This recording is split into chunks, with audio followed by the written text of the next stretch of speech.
So I'm mixed raced. There's a lot of distrust of mixed race people. Last year, I think it hit like the peak. If anyone remembers, like the few weeks when we had Liz Truss as the Prime Minister, and we had Kwasi Kwarteng as the Chancellor, and they gave us our first mixed race budget. It threw us all into a cost of living crisis. It's been fucking difficult for us, man. I just want to. Any mixed race people in tonight?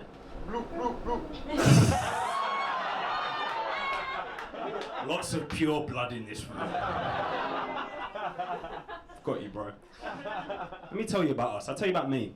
So my dad is black and Jamaican, and obviously, therefore, my mum is white and a single parent. Shout out to my mum, though. It's difficult for a woman to raise a young man. It's even more difficult for a white woman to raise a young mixed race man. I really only got a quarter of my upbringing. I was raised as a white woman. I'm technically trans. I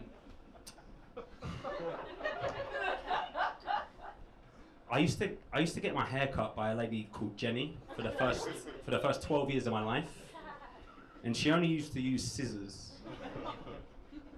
Now, miss, I can see you're not finding that funny, but let me explain. Imagine, for the first 12 years of your life, you got your hair cut by a guy called Leroy,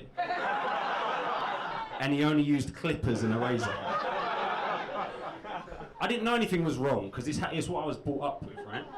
So, then I went to secondary school, and that's when people really started to laugh at me, because my hair looked like a furry motorbike helmet. I looked like Oasis were trying to hit a quota for something. My hair looked fucked up. In school, they used to tell me I looked like Jolly and Lescott. Now, that's a bit niche. You guys might not know who Jolly and Lescott is. Let me explain. Jolly and Lescott was a football player, but what's noticeable about Jolly and Lescott is his hairline. Now, when Jolly and Lescott was 5 years old, he was outside his school and he got hit by a car. And he went flying down the road for 30 feet, mainly on his forehead. So you can imagine what the motherfucker's hairline looks like. That's what they used to call me. But I wasn't in a car accident. I got my hair cut by a white woman. It's the same thing, apparently, as I found out. Yeah, so I'm gonna give you guys some advice to leave you with, to help you with the cost of living crisis that me and mine brought upon you. If you're in the hairdressers and a white lady comes out, just get up out the seat, save the money, and run into traffic.